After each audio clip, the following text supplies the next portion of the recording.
Assalamualaikum warahmatullahi wabarakatuh. Bismillahirrahmanirrahim. Innal hamdalillah nahmaduhu wa nasta'inuhu wa nastaghfiruh wa na'udzu billahi min shururi anfusina wa sayyiati a'malina. Man yahdihillahu fala mudilla lahu wa man yudlil fala hadiya lahu. وأشهد أن لا إله إلا الله وحده لا شريك له وأشهد أن محمدا عبده ورسوله يا أيها الذين آمنوا اتقوا الله حق تقاته ولا تموتن إلا وأنتم مسلمون يا أيها الناس اتقوا ربكم الذي خلقكم من نفس واحدة وخلق منها زوجها وبث منهما رجالا كثيرا ونساء فاتقوا الله الذي تساءلون به والأرحام إن الله كان عليكم رقيبا يا أيها الذين آمنوا اتقوا الله وقولوا قولا سديدا يصلح لكم أعمالكم ويغفر لكم ذنوبكم ومن يطع الله ورسوله فقد فاز فوزا عظيما أما بعد فإن أصدق الحديث كتاب الله وأحسن الهدي هدي محمد صلى الله عليه وعلى آله وسلم وشر الأمور محدثاتها وكل محدثة بدعة وكل بدعة ضلالة وكل ضلالة في النار. Alhamdulillah, kita bersyukur pada Allah Subhanahu wa taala pada hari ini, hari Jumat malam Sabtu 18 Rabiul Awal 1441 Hijriah. Kita duduk bersama di ruangan Baitus Salam dalam sebuah kajian Islam ilmiah membahas tema wanita penghuni neraka. Salawat dan salam semoga selalu Allah berikan kepada Nabi kita Muhammad sallallahu alaihi wa ala alihi wasallam, pada keluarga beliau, para sahabat, serta orang-orang yang mengikuti beliau sampai hari kiamat kelak. Dengan nama-nama Allah yang husna dan sifat-sifatnya yang mulia, kita berdoa, Allahumma inna nas'aluka ilman nafi'an wa rizqan tayyiban wa amalan mutaqabbala. Wahai Allah, sesungguhnya kami memohon kepada Engkau ilmu yang bermanfaat, rezeki yang baik, dan amal yang diterima. Allahumma amin. Ahibati hafizakumullahu ta'ala, Bapak Ibu, saudara-saudari, tuan-puan yang saya cintai karena Allah Subhanahu wa taala, semoga Allah Subhanahu wa taala selalu merahmati kita.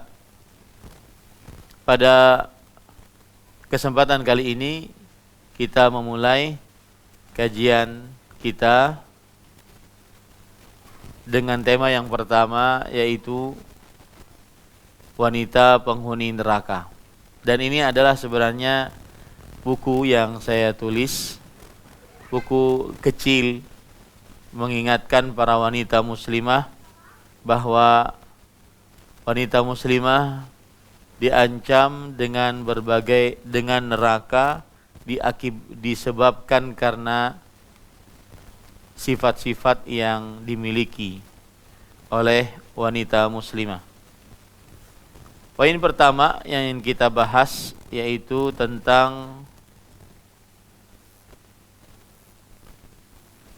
kenapa harus membicarakan tentang neraka? Kenapa harus membicarakan tentang neraka? Maka jawabannya adalah seorang muslim senantiasa dirinya antara rasa takut dan rasa harap. Takut terhadap siksa Allah Subhanahu wa taala di neraka dan berharap surga Allah Subhanahu wa taala. Dan ini disebutkan oleh Allah Subhanahu wa taala dalam Al-Qur'an sebagai sifatnya para nabi alaihi wassalatu wassalam. Takut siksa Allah Subhanahu wa taala dalam neraka dan berharap rahmat Allah Subhanahu wa taala di dalam surga. Allah Subhanahu wa taala berfirman di dalam Al-Qur'an,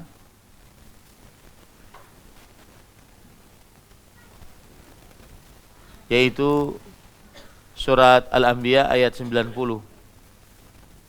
Fastajabna lahu wa wahabna lahu Yahya wa aslahna lahu zawjah innahum kanu yusari'una fil khairat wa yad'unana raghaban wa rahaba wa kanu lana khashi'in.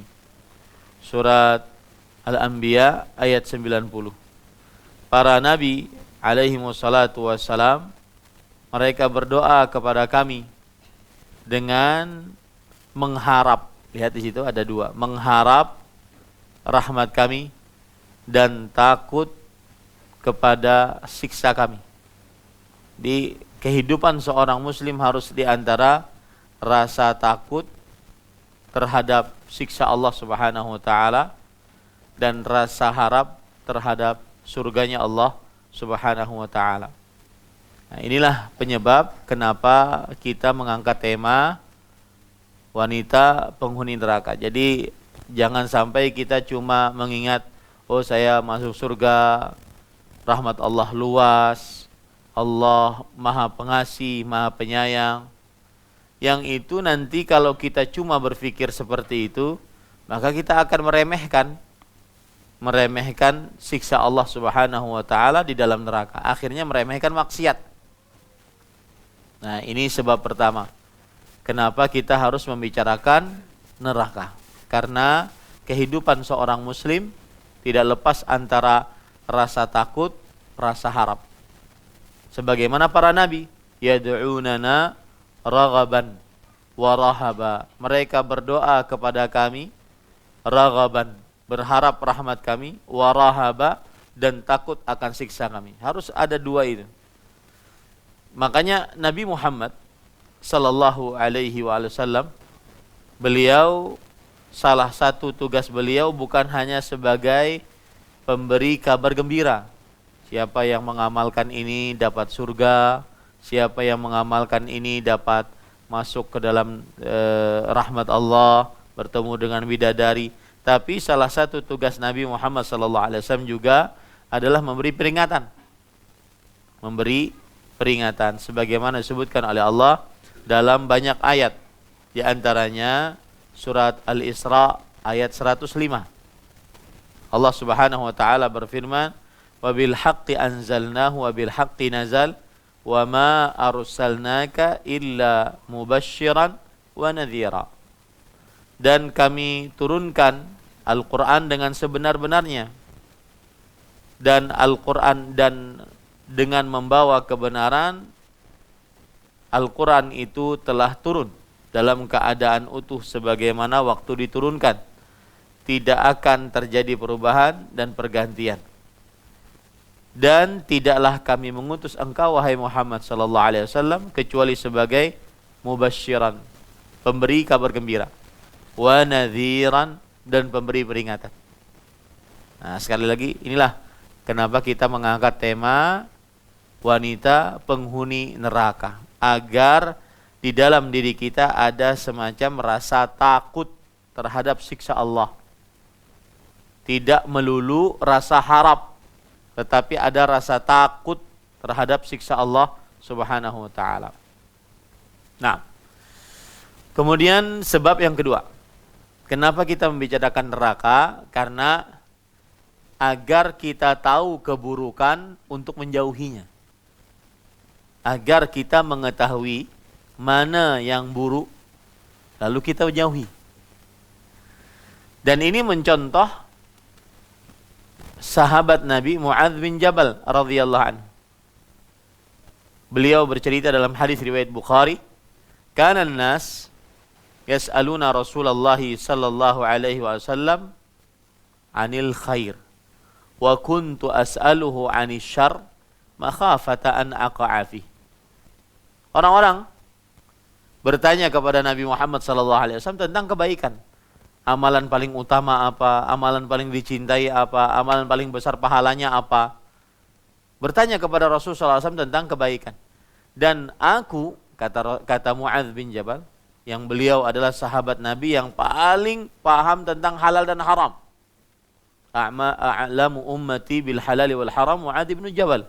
Mu'adz bin Jabal yang paling paham tentang di antara umatku tentang halal dan haram. Beliau mengatakan, dan aku senantiasa bertanya kepada Rasul sallallahu alaihi wasallam tentang keburukan. Karena aku khawatir masuk ke dalamnya. Makanya ada pepatah Arab mengatakan ada pepatah Arab mengatakan man lam ya'rifil khaira minasyarri yaqa'u fihi. Siapa yang tidak mengenal keburukan dari kebaikan, dia khawatir masuk ke dalamnya. Maka kita malam ini membicarakan tentang sifat-sifat wanita penghuni neraka. Bukan untuk masuk ke dalamnya, akan tetapi untuk menjauhinya. Ini sebab yang kedua. Kenapa saya jauh-jauh dari Indonesia, bahkan dari kota saya, dari Banjarmasin, membawa tema ini. Kalau tidak penting, rasanya rugi saya. Kalau tidak urgen sangat, membawa tema ini, rugi saya rasanya. Makanya harus tema yang benar-benar penting. Nah, salah satu pentingnya tema ini adalah bahwa kebiasaan para sahabat Nabi radhiyallahu anhum bertanya kepada Rasul sallallahu alaihi wasallam jalan-jalan yang buruk. Agar apa? Agar menjauhinya. Bukan untuk mengerjakannya. Araftu syarra la li syarri, lakin li tawaqqihi. Man lam ya'rifil khaira minasyarri yaqa'u fihi. Aku mengetahui keburukan bukan untuk mengerjakannya. Akan tetapi aku mengetahuinya untuk menjaga diriku darinya. Agar tidak masuk ke dalamnya. Ini sebab yang kedua. Nah, inilah kenapa kita membahas tema ini. Sebab yang ketiga adalah bahwa Allah Subhanahu wa taala berfirman di dalam Al-Qur'an tentang neraka. Di antaranya yaitu surat Al-Baqarah ayat 24. Fattaqun nar allati waquduha an-nasu wal hijarah. Artinya, dan peliharalah dirimu dari neraka yang bahan bakarnya manusia dan bebatuan. Di sini Allah memerintahkan kita untuk menjaga diri kita dari api neraka. Maka pentingnya membahas tema ini. Allah memerintahkan kita untuk menjaga diri kita dari api neraka. Begitu juga Allah Subhanahu wa taala berfirman di dalam surah At-Tahrim ayat 6. Ya ayyuhalladzina amanu qu anfusakum wa ahlikum nara. Wahai orang-orang yang beriman, jagalah diri kalian dan keluarga kalian dari api neraka. Nah, ini sebab yang ketiga. Kenapa kita mengangkat tema wanita penghuni neraka?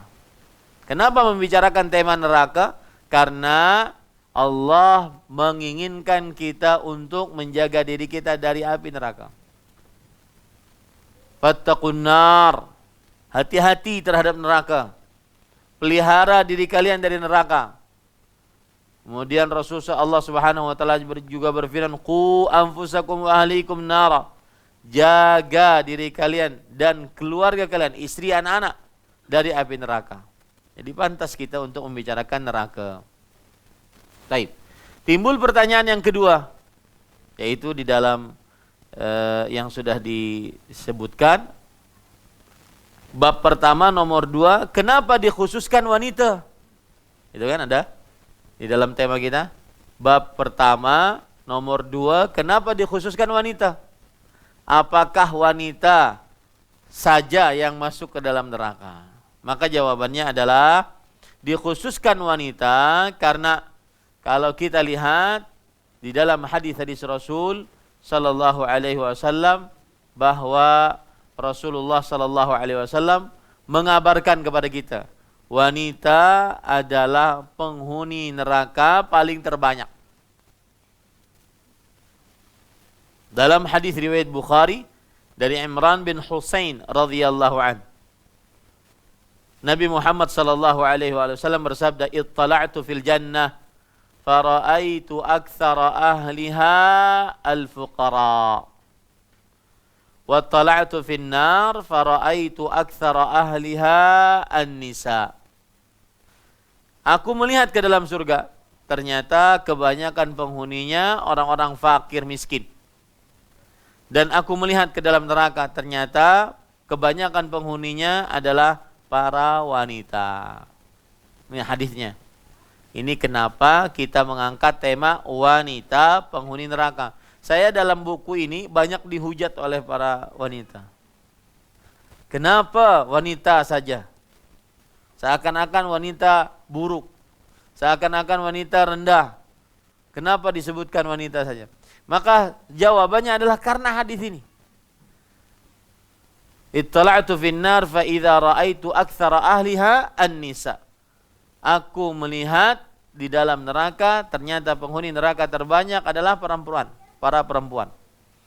Dalam hadis yang lain, riwayat Imam Muslim dari sahabat Imran bin Husain radhiyallahu anhu juga, Nabi Muhammad sallallahu alaihi wasallam bersabda, "Inna aqalla sakini al-jannah an-nisa."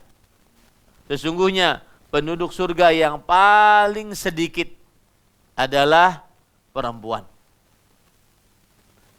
Tapi ibu-ibu, saudari-saudari muslimah, jangan bersedih hati. Kenapa demikian? Karena mudah-mudahan yang hadir di sini terutama menjadi yang sedikit tersebut. Ya. Dan kita tidak boleh berputus asa, kita tidak boleh bersedih hati karena rahmat Allah Subhanahu wa taala sangatlah luas. Cuma kenapa disebutkan di sini perempuan paling sedikit penghuni surga? Dilihat dari perbandingan persentase, perbandingan dengan laki-laki. Tetapi saya ingin menyebutkan beberapa hal. Di antaranya, perhatikan baik-baik bahwa meskipun dikatakan perempuan adalah penghuni neraka paling terbanyak, tetapi perhatikan bahwa perempuan, wanita, kalau di Malaysia apa? Perempuan atau wanita? Sama dua-duanya. Wanita atau perempuan, baik di dalam neraka atau di dalam surga paling terbanyak dua-duanya. Jadi mereka adalah penghuni surga paling terbanyak, mereka juga penghuni neraka paling terbanyak. Ya. Coba perhatikan beberapa hadis berikut. Riwayat Bukhari dan Muslim dari Abdullah bin Abbas radhiyallahu anhuma. Rasulullah sallallahu alaihi wasallam bersabda, "Wa ra'aitun nar falam ara manzaran kal yaumi qattu afdha'a wa ra'aitu aktsara ahliha an-nisa." Lihat, aku melihat neraka dan aku tidak pernah melihat pemandangan pada hari itu yang lebih mengerikan sama sekali. Artinya pemandangan neraka sangat mengerikan. Dan aku melihat penghuni paling terbanyak adalah wanita. Taib. Ini sudah kita pahami tadi. Sekarang di surga, wanita pun paling terbanyak. Jadi di neraka paling terbanyak, di surga pun paling terbanyak. Kenapa? Karena memang jumlahnya banyak. Coba perhatikan hadis riwayat Bukhari dan Muslim, bukan hadis sembarangan. Hadis riwayat Bukhari dan Muslim bahwa perempuan atau wanita paling banyak penghuni surga. Dari Abu Hurairah radhiyallahu anhu, Rasulullah sallallahu alaihi wasallam bersabda ketika beliau menceritakan para lelaki penghuni surga. Kata Rasulullah SAW, "Likulli wahidin minhum zaujatan. Setiap laki-laki yang masuk surga punya 2 istri. Berarti mana yang banyak di surga? Wanita, perempuan. Setiap satu laki-laki di surga punya 2 istri. Jadi sekarang yang jomblo-jomblo belum menikah, ya kemudian mati misalkan, kayak Mas Hizaji belum nikah, ya mati misalkan sekarang, maka di surga jangan takut, pasti punya 2. Kalau masuk surga, kalau masuk surga pasti 2. Ada seorang janda, tahu janda ya? Janda wanita ditinggal mati oleh suaminya, tidak mau move on, tidak mau menikah lagi. Kenapa? Karena kan dalam hadis Rasul, kalau ada perempuan menikah, maka dia akan bersama suami terakhirnya di surga. Al-mar'atu li akhiri zawjiha. Seorang perempuan akan bersama suami terakhirnya di surga. Paham ya? Ini seorang janda yang mati suaminya, tak mau dia nikah. Kenapa? Nanti kasihan Ustaz. Suami saya nanti di surga sendirian. Saya sama suami baru saya. Dia sendirian manyun di surga. Diam saja nanti. Maka kita katakan tidak. Lihat tadinya. Likulli wahidin minhum zaujatan. Setiap penghuni surga laki-laki memiliki berapa? 2 istri. Ya, daripada di dunia tidak bisa poligami kita, di akhirat saja poligami lah. Ada seorang syekh di Arab Saudi ditanya, syekh yang bertanya perempuan, syekh bolehkah saya berdoa kepada Allah, ya Allah masukkan saya dan suami saya ke dalam surga, dan jangan kasih suami saya di surga bidadari. Apa jawaban Syekh? Syekh mengatakan, tubtulina fid dunya wa tubtulina fil akhirati kaman. Kalian sudah menyiksa kita di dunia, tak boleh poligami. Di akhirat juga begitu. Nah, intinya seorang penghuni surga laki-laki dia akan memiliki 2 istri. Ini menunjukkan jumlah perempuan lebih banyak di surga dibandingkan jumlah lelaki. Begitu juga di neraka. Jumlah perempuan di neraka lebih banyak daripada jumlah laki-laki. Dalam hadis riwayat Imam Ahmad, Rasul sallallahu dari Abu Hurairah radhiyallahu anhu, Rasul sallallahu alaihi wasallam menceritakan penghuni surga yang paling rendah nikmatnya. Ini penghuni surga yang paling rendah nikmatnya, paling terakhir nikmatnya. Wa inna lahu minal huril 'ain lithintain wa sab'ina zawjah siwa azwajuhu minad dunya. Lihat subhanallah. Penghuni surga yang paling rendah adalah bahwasanya ia akan memiliki 72 istri dari bidadari. Di samping tambahannya istrinya di dunia. Berarti banyak mana? Wanita.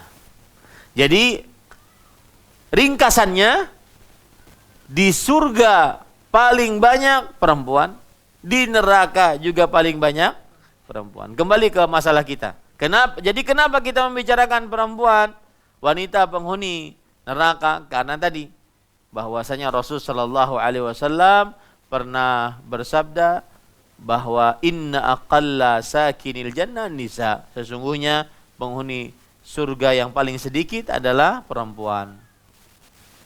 Dalam hadis riwayat Bukhari dari Abdullah bin Abbas radhiyallahu anhuma, Rasulullah sallallahu alaihi wasallam bersabda, wa raaitu aktsara ahliha an-nisa. Aku melihat penghuni neraka yang paling terbanyak adalah perempuan. Lalu para sahabat bertanya, bima ya Rasulullah? Nah, ini yang akan kita bahas. Kenapa wahai Rasulullah penghuni neraka paling banyak adalah perempuan? Nah, itu yang akan kita bahas nanti. Saya akan menyebutkan sifat-sifat wanita penghuni neraka, dan pasti di neraka. Karena kita harus percaya apa yang disebutkan oleh Allah dalam Al-Quran. dan oleh Rasulullah sallallahu alaihi wasallam di dalam hadis-hadisnya yang sahih. Taib. Sekarang kalau sudah kita pahami itu, poin yang kedua, bab yang kedua, sekilas tentang neraka. Neraka itu gimana sih? Ya, sekilas tentang neraka. Yang pertama, ini sekilas semua ya, sekilas semua. Satu, semua dari kita akan memasukinya. Mau tidak mau. Semua dari kita akan memasukinya. Apa itu? Saya ingin bercerita dulu. Ada seorang sahabat yang bernama Abdullah bin Rawahah. Beliau tidur di pangkuan istrinya. Ini menunjukkan bahwasanya tidur di pangkuan istri itu menumbuhkan keharmonisan, rasa cinta antara suami istri. Bayangkan Rasulullah SAW meninggal di pangkuan istrinya. Dan umur beliau saat itu 63 tahun. Sudah kakek-kakek. Makanya suami-suami sekarang ini ya sering-sering tidur di pangkuan istri.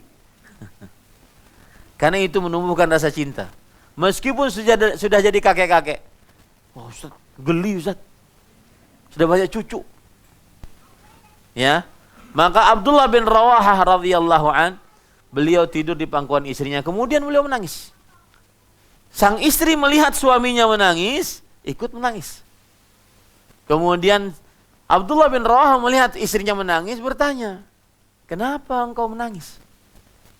Maka sang istri mengatakan, "Ra'aituka tabki fa bakait." Aku melihat engkau wahai suamiku menangis, aku pun ikut nangis. Maka Abdullah bin Rawahah mengatakan, "Ukhbirna anna wariduha wa lam nukhbar anna najina minha." Kita telah diberitahu oleh Allah bahwa kita akan mendatangi neraka. Dan kita belum diberitahu oleh Allah apakah kita bisa keluar darinya.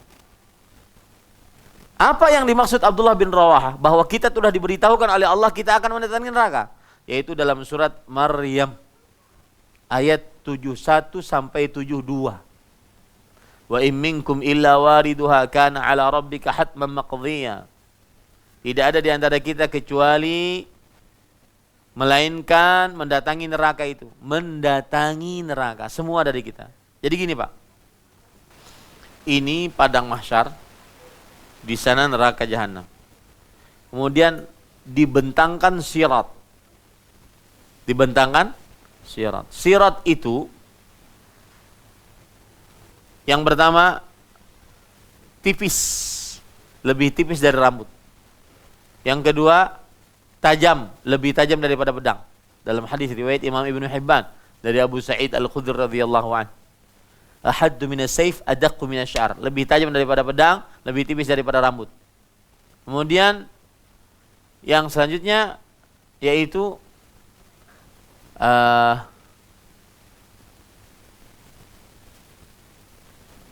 licin menggelincirkan. Licin dan becek. Dalam hadis riwayat Imam Muslim. As-siratu dhahyidhun mazillah. Sirat itu licin dan menggelincirkan. Kemudian yang keenam, yang kelima, gelap. Yang kelima, gelap. Sebagaimana dalam hadis riwayat Imam Ahmad, "Aina yakunun nas hina tubaddalu al-ardu ghairal ardu was-samawat?" Maka Rasulullah SAW mengatakan, "Hum fi dhulmatin dunal jisr." Manusia saat bumi diganti dengan bumi, kemudian langit digulung oleh Allah Subhanahu wa taala, maka manusia berada di sebuah tempat yang gelap untuk memasuki sirat. Nah, itulah yang disebutkan oleh Allah dalam surat Maryam ayat 71. Wa in minkum illa wariduha kana ala rabbika hatman maqdhiya. Tidak ada di antara kalian kecuali akan mendatanginya. Maksudnya berjalan di atas sirat yang di bawahnya neraka jahanam. Jadi semua dari kita akan melihat neraka. Ini poin pertama, sekilas tentang neraka. Semua dari kita akan mendatangi neraka, tetapi tidak semua kita diberitahukan apakah kita selamat darinya. Karena Allah kemudian setelah itu mengatakan, "Tsumma nunajjil ladzina taqaw wa nadharu adh-dhalimina fiha jithiya." Kemudian kami selamatkan orang-orang yang bertakwa dan kami biarkan orang-orang yang zalim bertekuk lutut. Nah, ini kan berarti ada dua manusia. Semua mendatangi neraka, kemudian yang beriman diselamatkan oleh Allah, yang zalim dibiarkan oleh Allah di situ. Itulah yang membuat Abdullah bin Rawahah radhiyallahu anhu tadi menangis. Kita sudah diberitahukan bahwa kita pasti mendatanginya. Semua dari kita, Pak, pasti melihatnya. Tidak ada di antara kita kecuali akan mendatangi neraka. Yang jadi permasalahan, ada yang diselamatkan, ada yang tetap di situ. Apakah kita yang termasuk diselamatkan? Allahu a'lam. Mudah-mudahan termasuk di dalamnya. Ini yang pertama, bahwa semua dari kita akan mendatangi neraka. Kemudian, ahibati hafizakumullah ta'ala, perhatikan sekilas lagi tentang neraka. Neraka adalah, ringkasan neraka itu, Pak, tempat penyiksaan paling sadis yang tidak bisa pernah dibayangkan. Tempat penyiksaan paling sadis. Paling sadis paham ya? Paling ngeri, mengerikan. Tidak pernah bisa dibayangkan.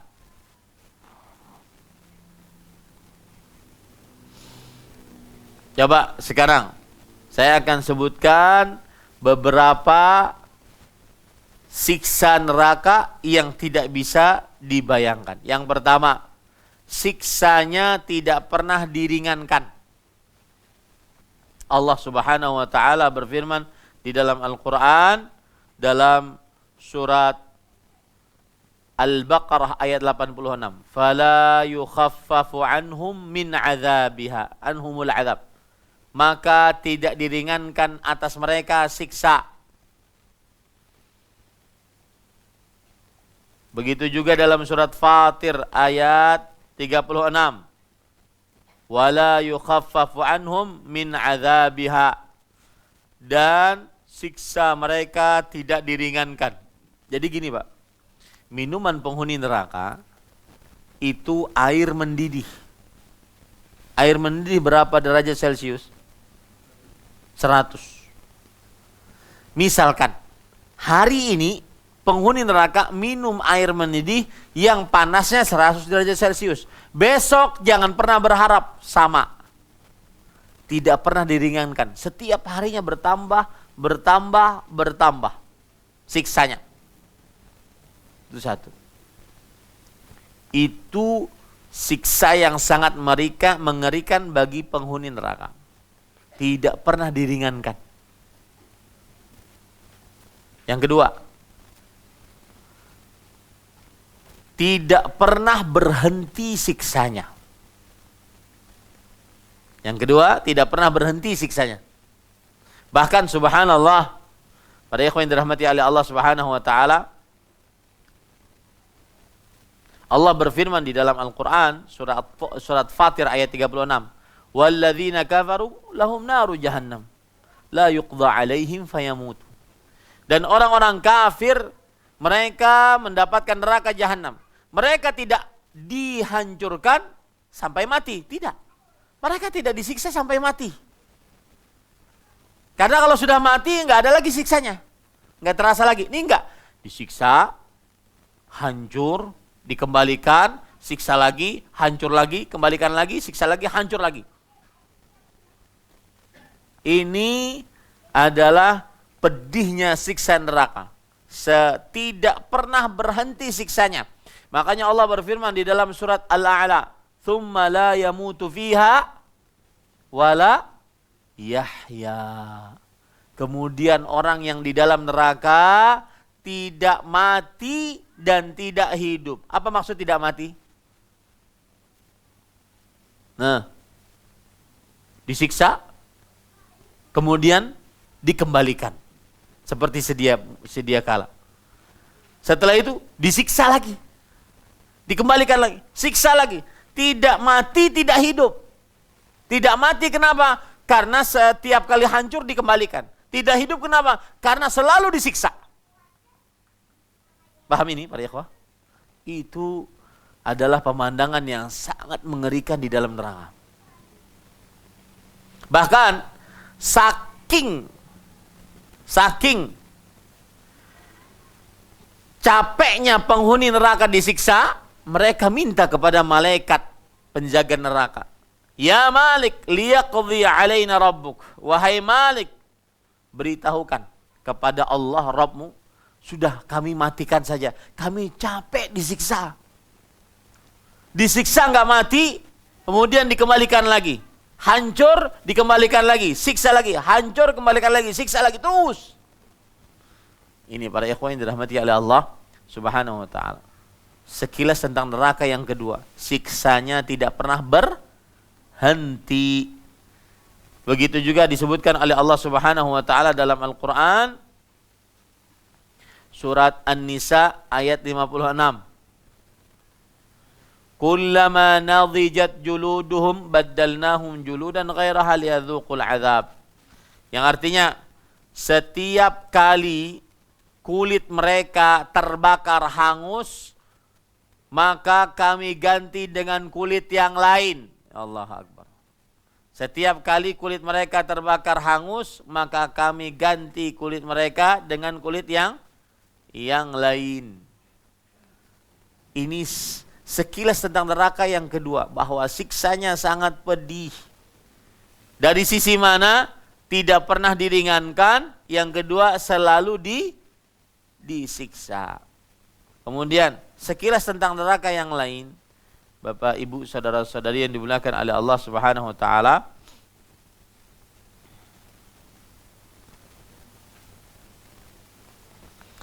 dalamnya neraka jahanam. Lihat dalamnya.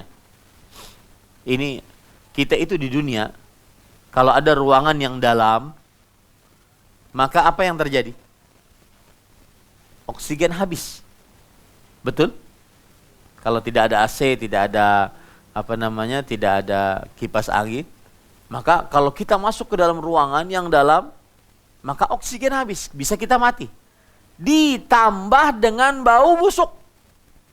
Itulah neraka sakar. Coba perhatikan dalamnya neraka sekarang. Dalam hadis riwayat Imam Tirmidzi dari Utbah bin Ghazwan radhiyallahu an, Nabi Muhammad sallallahu alaihi wasallam bersabda, "Inna sakhratal 'azimah la tulqa min syafiri jahannam fatahwi bima fiha 70 aman." Sesungguhnya batu yang sangat besar benar-benar dijatuhkan dari sisi neraka jahanam, dari ujungnya, dan sampai ke dalamnya setelah 70 tahun. Batunya besar loh Pak, bukan batu kecil. Batu besar dilempar, otomatis kan cepat turunnya tuh. Itu pun sampainya kapan? 70 tahun. Kira-kira kalau ada orang jalan dari KL 70 tahun sampai mana? Sepanjang itu dalamnya neraka. Ditambah dengan bau busuk. Ya, ditambah dengan bau busuk. Taib, itu sekilas yang ketiga tentang dalamnya neraka. Yaitu sangat dalam dan berbau busuk. Sekilas tentang neraka yang keempat, yaitu panas. Neraka sangat panas.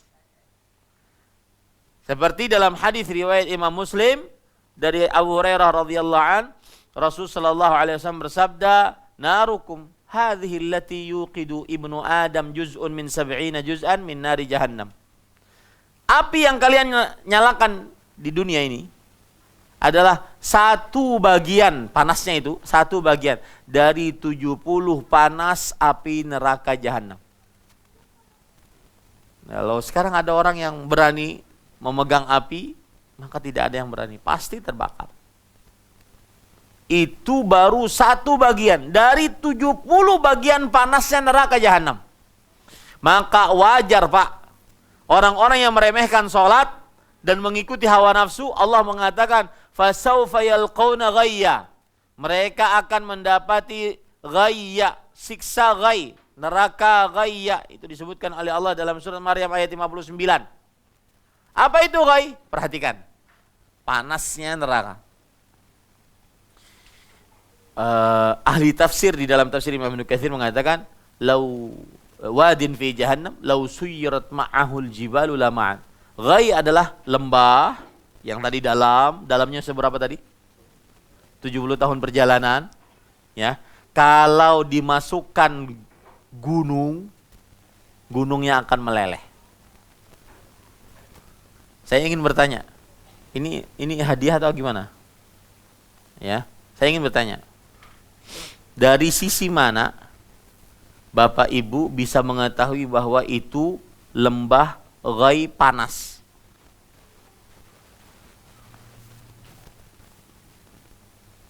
Saya tidak akan melanjutkan kajian sebelum Bapak Ibu jawab. Dari sisi mana bahwa ghai itu panas? Paham gak maksud saya? Kan Allah berfirman dalam surat Maryam ayat 59. Barang siapa yang melalaikan sholat, mengikuti hawa nafsu, maka dia akan dimasukkan ke dalam neraka ghai. Ghai adalah lembah dalam neraka jahanam, sangat dalam dan sangat panas. Buktinya yang sangat panas adalah kalau gunung dimasukkan meleleh. Nah, pertanyaan saya, dari mana Bapak tahu, Tuan Puan tahu bahwa itu gunung panas? Pernah masuk nggak? Dari mana? Coba. Ada yang tahu? Bu? Dari dalam? Dalamnya? Enggak. Gunung itu berasal dari mana, Pak? Tumpukan batu-batuan. Terus, Pak? Batu tidak bisa meleleh. Beda dengan besi, beda dengan baja. Allah berfirman dalam Al-Quran tentang Nabi Daud, wa alanna lahul hadid. Kami lemahkan baja untuk Nabi Daud alaihi salam. Baja, besi bisa meleleh, batu gak bisa meleleh. Makanya Allah menyebutkan, thumma qasat qulubukum min ba'di dzalik fahiya kal hijarah. Kemudian hati mereka keras setelah itu. Maka hatinya keras seperti batu. Batu itu simbol kekerasan.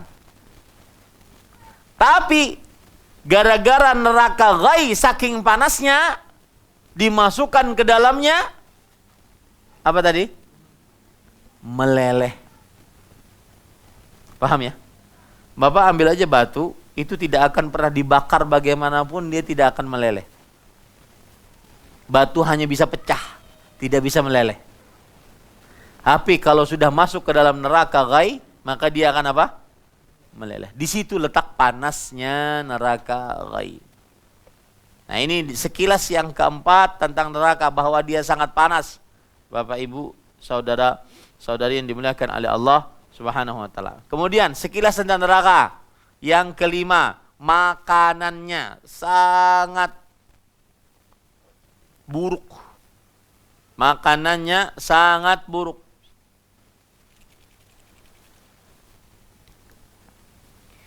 Allah berfirman dalam surah Al-Ghasyiyah ayat 6 sampai 7.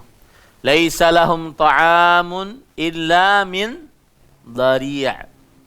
La yusminu wa la yughni min ju'. Mereka tiada memperoleh makanan selain dari pohon yang berduri.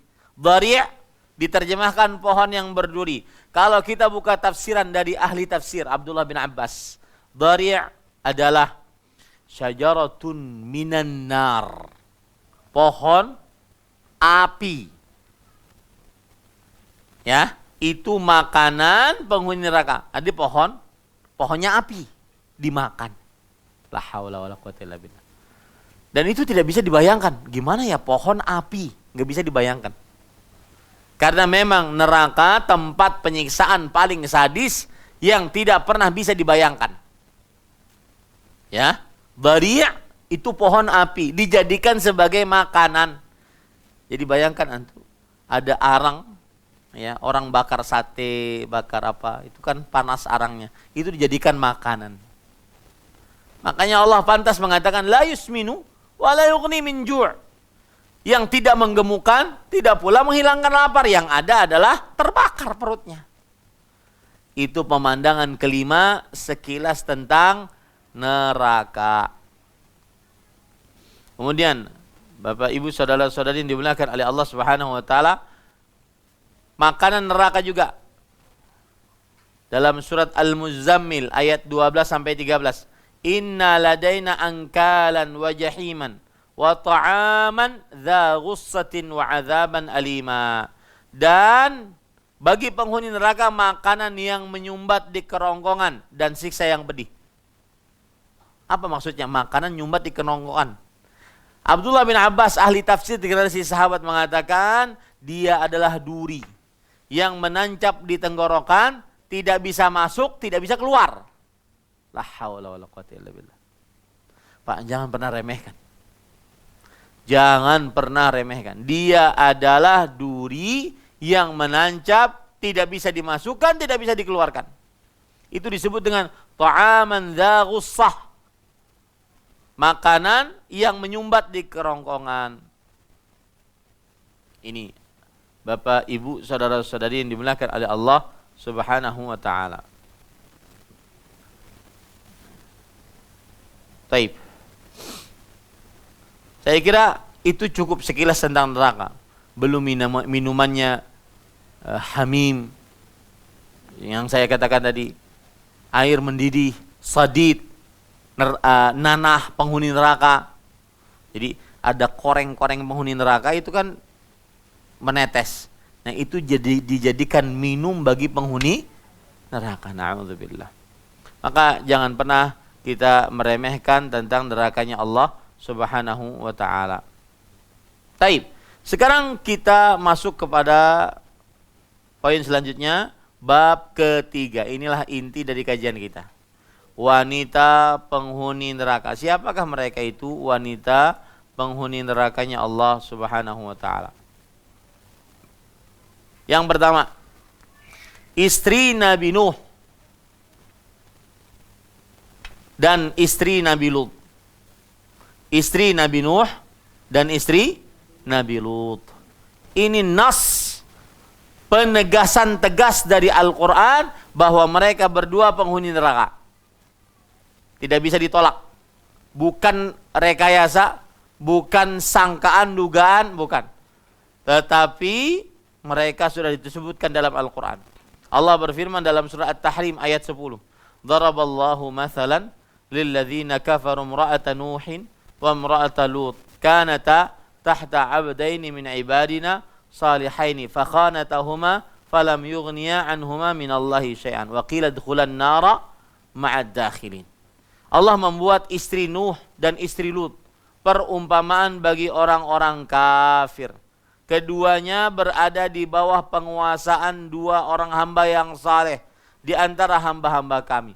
Lalu kedua istri tersebut berkhianat kepada kedua suaminya. Tetapi kedua suaminya tiada dapat membantu mereka sedikit pun dari siksa Allah, dan dikatakan kepada kedua istri tersebut, masuklah ke dalam neraka bersama orang-orang yang masuk. Surah At-Tahrim ayat 10. Perhatikan ayat ini baik-baik, terdapat berbagai macam pelajaran. Pertama, sebagaimana sudah kita sebutkan bahwasanya istri Lut dan istri Nabi Nuh alaihissalam adalah penghuni neraka. Adalah penghuni neraka. Ini wanita yang disebutkan oleh Allah sebagai penghuni neraka dalam Al-Quran. Istri Nabi Nuh, istri Nabi Lut. Timbul pertanyaan. Ini yang menjadi inti pembicaraan kita. Apa penyebab istri Nabi Nuh, istri Nabi Lut sebagai penghuni neraka? Apa sebabnya? Sebabnya adalah fakhanatahuma. Mereka berdua berkhianat kepada kedua suami mereka. Tetapi ingat, khianat di sini bukan terciduk dengan selingkuhan. Bukan mempunyai teman laki-laki, bukan. Karena istri Nabi tidak ada yang pernah berzina, walaupun mereka kafir. Kenapa? Karena kalau ada yang berzina, maka nanti berarti keturunan Nabi ada yang tidak suci. Ini perlu diingat, bahwasanya istri Nabi tidak ada yang berzina. Makanya Abdullah bin Abbas radhiyallahu anhu mengatakan mereka berdua tidak berzina. Ya. Lalu apa maksudnya? Bahwa kedua-duanya berkhianat. Maka khianatnya Nabi Nuh alaihissalam, istrinya adalah bahwa istrinya ikut memberitahukan kepada orang-orang kampung bahwa itu Nuh orang gila. Membuat kapal di atas daratan. Itu Nuh orang gila. Hanya perkataan seperti itu, maka dia diancam dengan nerakanya Allah Subhanahu wa ta'ala. Sedangkan khianatnya kaum Nabi Lut apa? Istri Nabi Lut apa? Istri Nabi Lut ikut memberitahukan kepada kaum Nabi Lut yang homoseksual, yang kaum sodomi, tuh di rumah Lut ada tamu-tamu ganteng-ganteng. Padahal tamu tersebut siapa? Para malaikat. Nah, yang memberitahukan bahwa di rumah Nabi Lut alaihissalam ada tamu-tamu yang ganteng-ganteng, itu siapa? Istrinya. Itu yang dimaksud bahwa istri Nabi Lut berkhianat. Berarti kita ambil pelajarannya apa di sini, Bapak Ibu, saudara-saudari? Yang pertama, bahwa seorang wanita akan menjadi penghuni neraka saat dia mengolok-olok agama. Saat dia mengolok-olok agama Islam. Sebagaimana istri Nabi Nuh mengolok-olok, ikut-ikutan menghina Nabi Nuh. Membuat kapal di atas daratan. Ini adalah sebuah kegiatan orang gila. Istri Nabi Nuh mengatakan seperti itu. Itu makna khianat istri Nabi Nuh alaihissalam. Yang kedua, sebab kenapa istri Nabi Lut termasuk daripada penghuni neraka. Maka jawabannya adalah karena istri Nabi Lut tolong menolong di dalam dosa dan permusuhan. Maka ibu-ibu, saudari-saudari muslimah, jika tidak ingin masuk ke dalam neraka, menjadi wanita penghuni neraka, maka janganlah tolong menolong di dalam apa? Di dalam dosa dan permusuhan. Kemudian ada faedah menarik. Di sini disebutkan oleh para ulama rahimahumullah taala tentang kaidah, ya, tentang sebuah kaidah yang disebutkan oleh Imam Ibnu Katsir rahimahullah taala.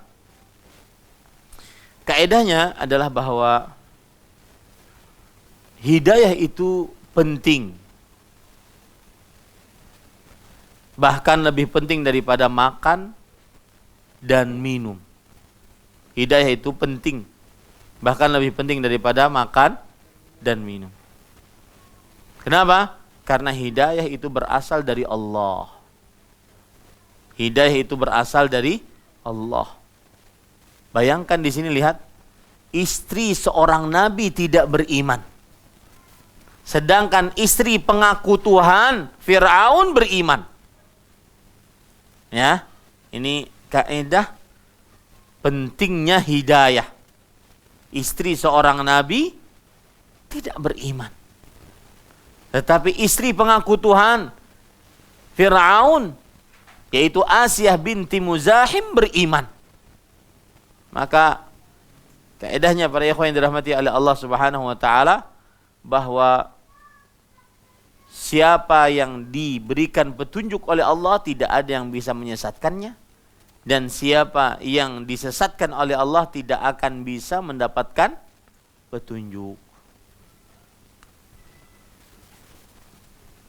Man yahdihillah fala mudhillalah. Siapa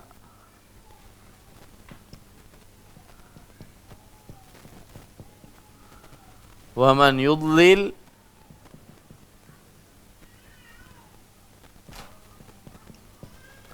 fala hadiyalah.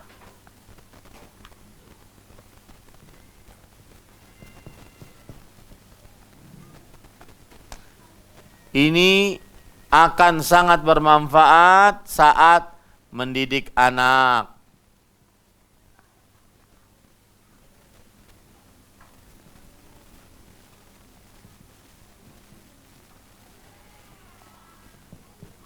Mendidik istri, menasehati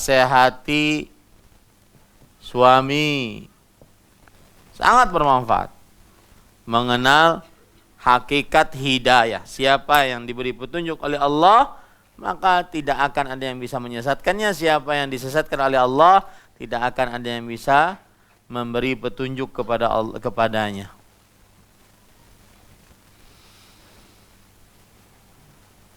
Kemudian, ahibati hafizakumullahu ta'ala, perhatikan di sini juga ketika istri Nabi Lut alaihi salam. Saya ingin bertanya dulu, kesalahan kaum Nabi Lut apa? Homo. Apa itu homo?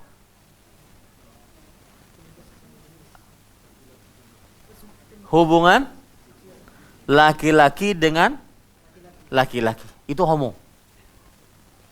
Ya. Homo disebut di dalam bahasa Arab al-mudabarah. Kaum yang suka bermain di dubur. Dan setiap homo pasti itu. Saya tantang kaum homo kalau tidak main di dubur. Karena yang namanya zakar pasti mencari lubang. Dan antara laki-laki dengan laki-laki, zakar dengan zakar, tidak ada lubang. Maka cuma, mohon maaf ya saya agak vulgar sedikit, maka cuma ada lubang di belakang, yaitu dubur. Makanya salah satu nama dari kaum homo adalah al-mudabarah. Al-mudabarah. Apa artinya? Kaum yang berhubungan melalui dubur. Dubur apa arti dubur? Belakang, pantat. Baik. Itu namanya dalam bahasa Arab yaitu liwat. Liwat ataupun homo bahasa Indonesia ataupun sodomi. Bahasa Indonesia juga, bahasa Melayu. Baik. Sekarang istri Nabi Lut, beliau perempuan, otomatis tidak melakukan sodomi karena perempuan. Tidak melakukan liwat karena perempuan. Tidak melakukan homo karena perempuan. Beliau pun tidak melakukan lesbian.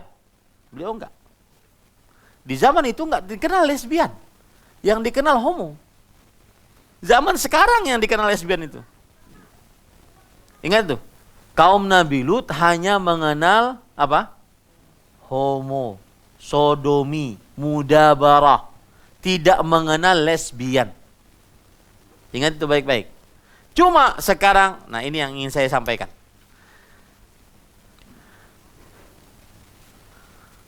Kenapa istri Nabi Lut dikumpulkan dengan kaum Nabi Lut? Kaedahnya perhatikan. Man radhiya amala qaumin husyira ma'ahum. Artinya Barang siapa yang rela dengan perbuatan suatu kaum, ia akan dikumpulkan bersama mereka. Bisa dibaca ya. Saya dulu cita-cita jadi dokter tapi tak sampai. Ya. Barang siapa yang rela dengan perbuatan suatu kaum, ia akan dikumpulkan bersama mereka. Seperti siapa? Istri Nabi Lut. Rela dengan perbuatan kaum sodomi, kaum mudabarah, kaum homo. Maka dia dikumpulkan bersama mereka. Nah, ini bahayanya kalau seseorang rela dengan dosa. Maka harus membenci di dalam hati. Ini amalan luar biasa, membenci kemaksiatan. Kita misalkan pergi ke bandara. Bandara orang pakai segini. Kadang pakai baju cuma segini. Harus benci. Jangan, wah. Dia harus benci. Kenapa? Karena itu harus dibenci. Kalau tidak dibenci, dia akan masuk bersama orang tersebut di dalam neraka. Harus benci kemaksiatan. Rasul sallallahu alaihi wasallam bersabda dalam hadis riwayat Imam Abu Daud, "Idza umilatil khati'atu fil ard, kana man syahidaha wa ankaraha kaman ghaba anha, wa man ghaba anha faradhiyaha kaman syahidaha."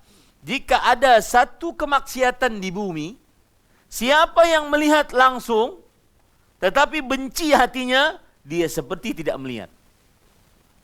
Tetapi siapa yang tidak melihat tetapi rela hatinya, dia seperti melihat. Nah, ini istrinya Nabi Lut. Ya, hati-hati. Padahal istri Nabi Lut tidak bisa homo karena dia perempuan. Tidak bisa mudabarah karena dia perempuan. Dan beliau tidak lesbian karena kaum Nabi Lut itu cuma apa tadi? Homo, tidak lesbian. Ya.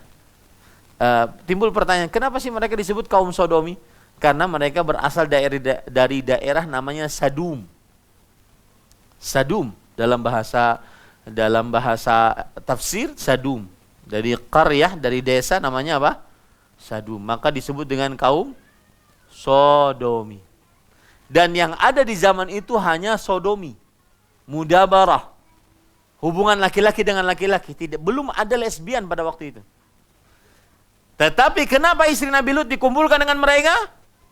Karena rela dengan perbuatan mereka. Bahkan nunjukin, tuh kalau kamu mau melakukan, tuh suami saya Lut, ya, sedang punya tamu ganteng-ganteng.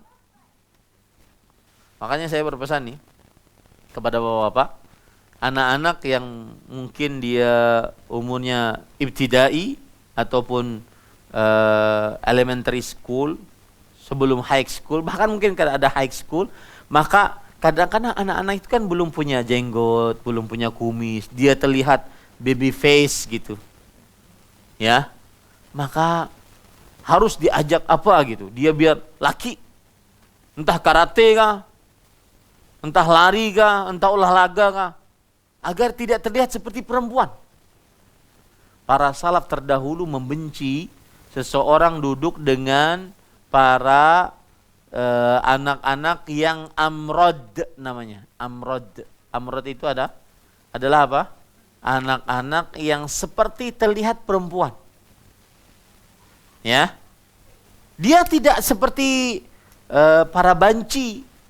Bukan, para wadam bukan. Dia bukan cucok. Cucok itu istilah Indonesia ya. Para wadam, laki-laki tapi lemah gemulai gitu. Di sini apa namanya? Pondana. Bukan. Ya, dia laki. Cuma karena terlalu bersih, terlalu rapi, akhirnya amrot, seperti perempuan. Ya, makanya kan laki-laki harus berjenggot, ya, punya kumis, dia harus tegar, kekar, tidak boleh lemah gemulai, ya, agar tidak terjadi seperti ini. Nah, ini kaidah menarik, ya, tentang siapa? Istri Nabi Lut. Dan yang lebih menarik lagi nih, Anda kalau ingin didik anak, ternyata tidak, kan ada anak, Pak. Nak, kamu sudah 17 tahun, nak, pakai jilbab. Tak mau. Itu paling susah. Cuma 2 kata tapi paling menyakitkan hati orang tua. Tak mau. Cuma 2 kata. Kenapa? Karena Allah belum berikan hidayah. Otomatis pada saat itu apa yang harus dilakukan oleh para orang tua? Dia harus mendekat kepada Allah yang memberikan hidayah. Nih. Man yahdihillah fala mudhillalah. Wa man yudlil fala hadiyalah. Itu wanita pertama penghuni neraka yang pasti di neraka. Siapa? Istri Nabi Lut dengan istri Nabi Nuh. Baik, yang kedua, istri Abu Lahab. Istri siapa? Abu Lahab. Abu Lahab ini apanya Nabi? Paman Nabi Muhammad sallallahu alaihi wasallam. Berarti istrinya itu apanya Nabi? Bibi Nabi Muhammad sallallahu alaihi wasallam. Dalil yang menunjukkan bahwa Abu Lahab adalah penghuni neraka, Allah berfirman dalam surat Al-Masad ayat 1 sampai 5. Tabbat yada abi lahabi wa tab ma aghna anhu maluhu wa ma kasab sayasla naran dzata lahab wa imra'atuhu hammalatal hatab fi jidha hablum mim masad. Perhatikan, binasalah kedua tangan Abu Lahab dan sesungguhnya dia akan binasa. Tidaklah berfaedah kepadanya harta bendanya dan apa yang dia usahakan. Kelak dia akan masuk ke dalam neraka. Lihat baik-baik. Hadis ini perhatikan baik-baik. Kelak dia akan masuk ke dalam neraka. Sayasla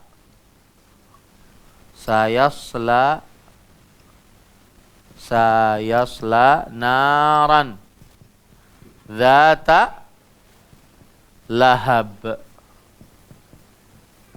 Kelak ia akan dibakar oleh api yang menyala-nyala. Faedah pertama dari ayat ini, mu'jizat Al-Quran. Siapa tahu? Yang tahu saya kasih hadiah. Dari sisi mana mu'jizatnya? Kalamullah, enggak. Ibu-ibu, apa artinya tadi? Artinya adalah kelak dia akan masuk ke dalam api yang menyala-nyala. Kelak api yang menyala-nyala akan membakarnya. Ayat ini mukjizat Al-Quran. Dari sisi mana? Kabar gaib. Bahwa Abu Lahab akan masuk neraka. Dan sedangkan Abu Lahab waktu itu masih hidup lagi. Dia sebenarnya bisa saja mengatakan asyhadu an la ilaha illallah wa asyhadu anna Muhammadar Rasulullah. Batallah ayat ini.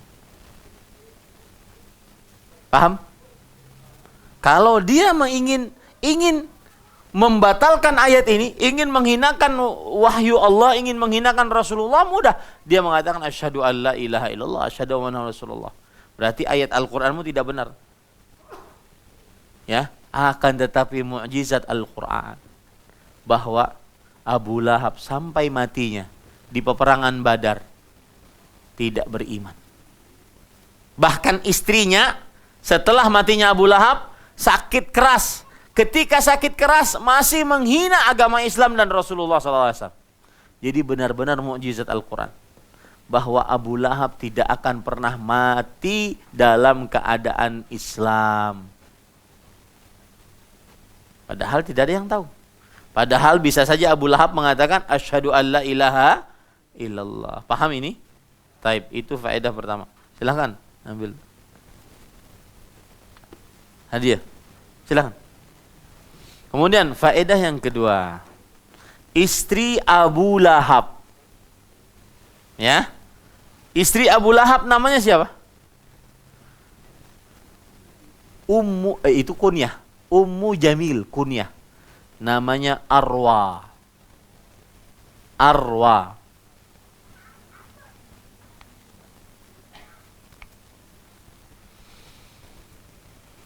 Timbul pertanyaan sekarang. Kenapa si Arwa ini masuk neraka?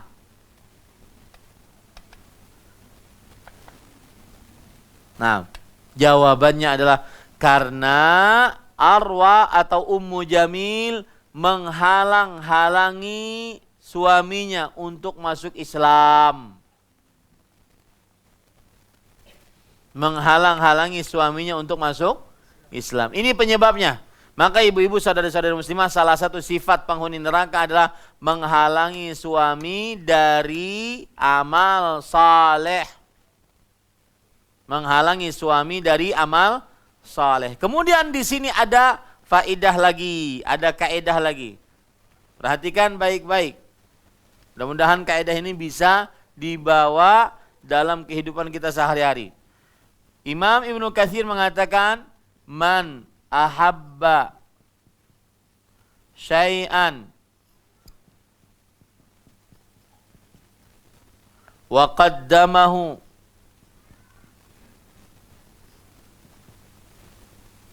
ala ta'atillah.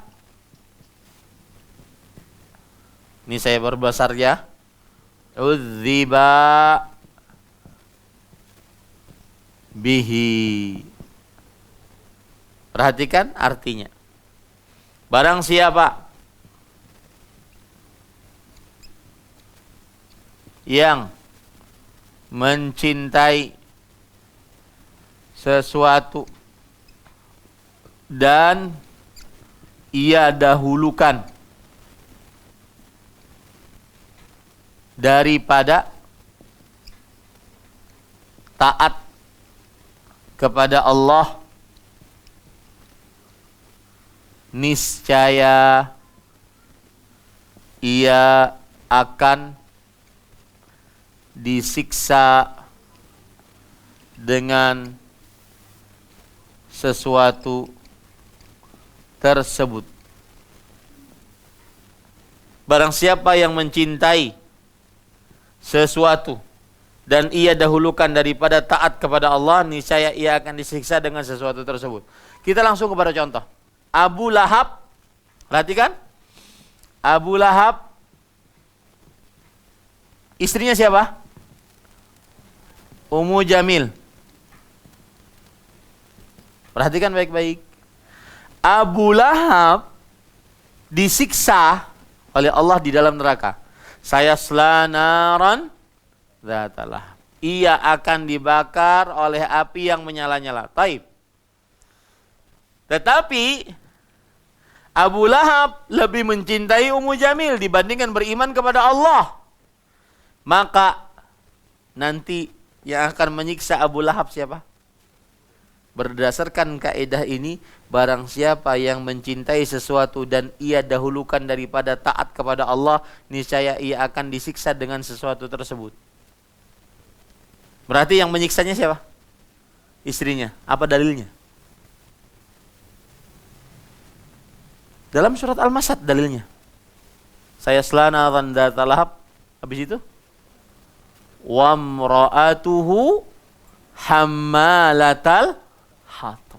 Istrinya pembawa kayu bakar. Ngapain bawa kayu bakar? Membakar siapa? Abu Lahab.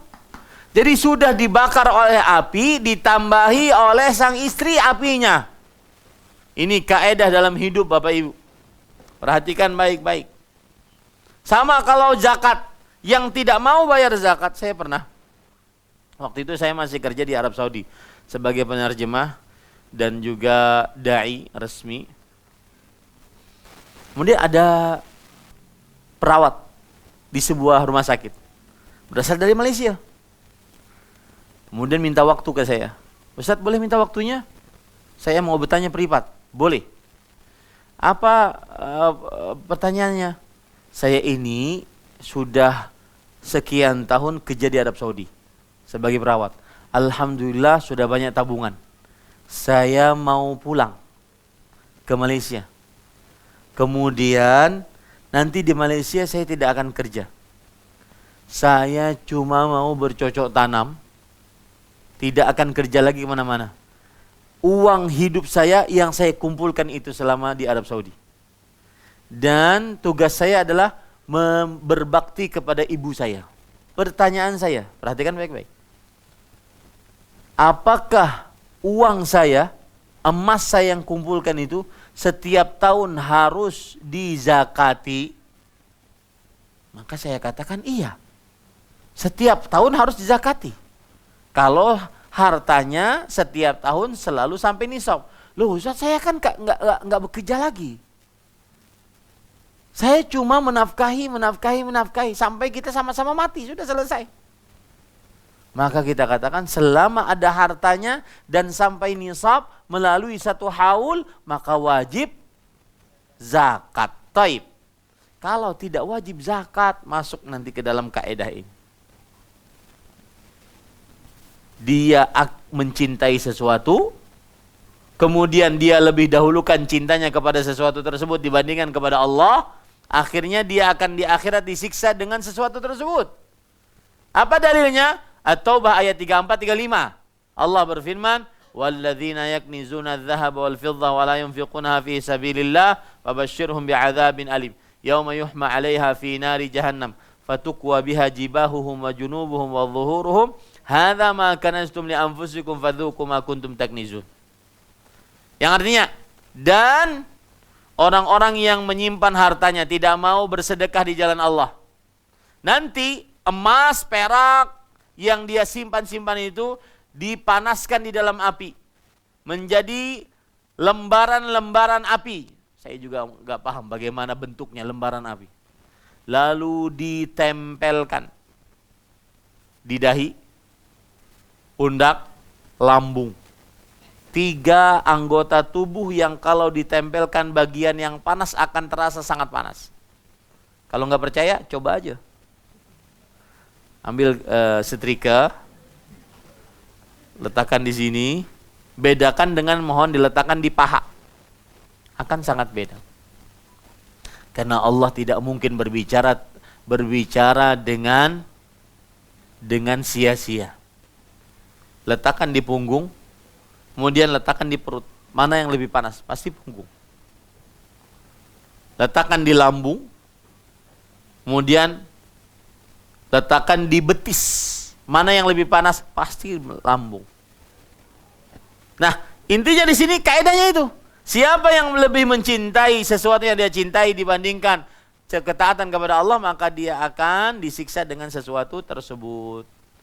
Berarti wanita yang kedua adalah istri siapa? Abu Lahab. Wanita yang ketiga, yaitu wanita yang kufur terhadap suaminya dan suka melaknat, mencaci, meremehkan suaminya.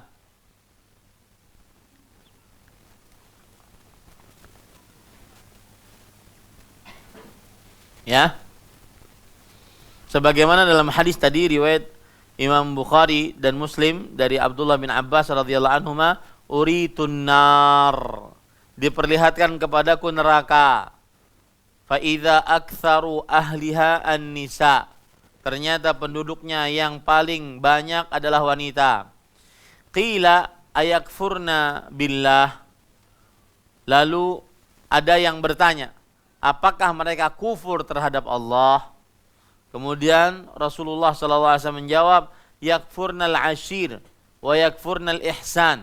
Lau ahsanta ila ihdahunna ad-dahra thumma ra'at minka syai'an qalat ma ra'aitu minka khairan qat. Artinya, mereka kufur terhadap suami, kufur terhadap kebaikan suami.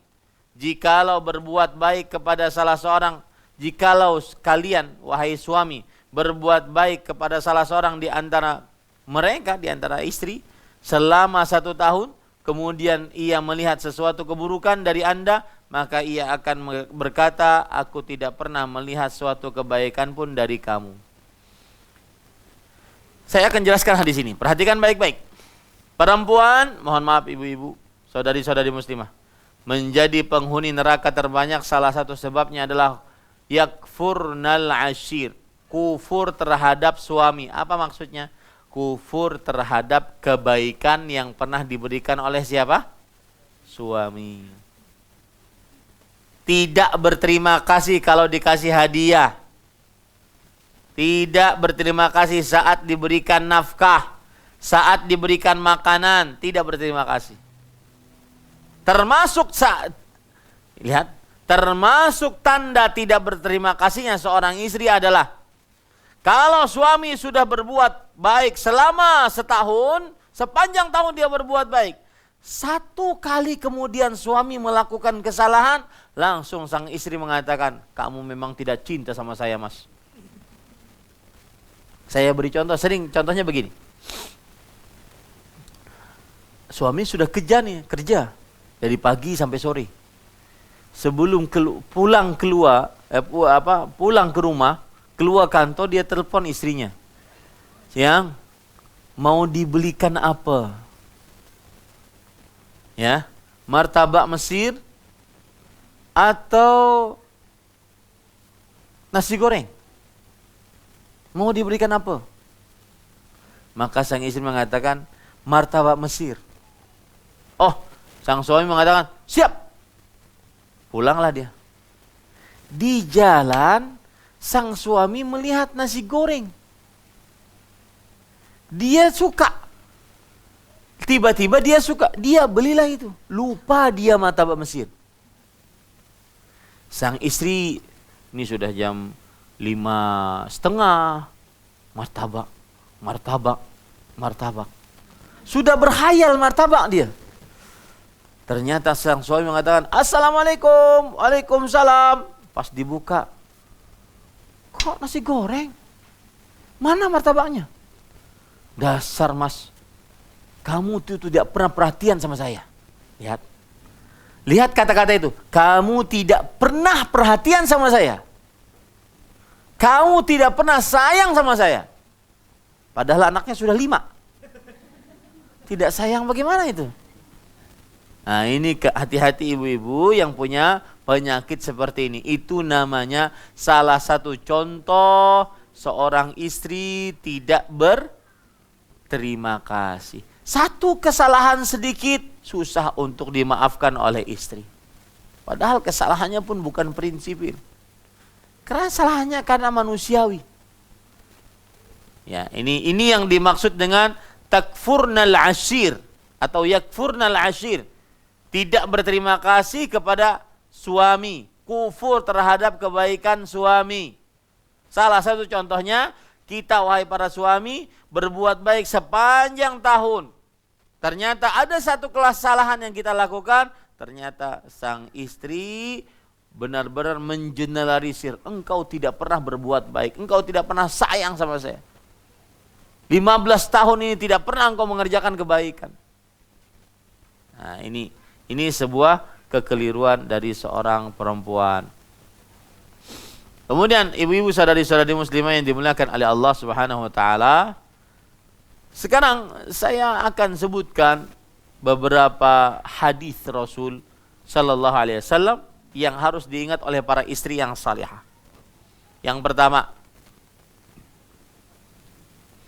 hak paling besar yang dimiliki oleh suami adalah ditaati. Jangan pernah tidak taat dengan suami. Hak paling besar yang dimiliki oleh istri adalah yang dimiliki oleh suami adalah ditaati. Misalkan saya beri contoh.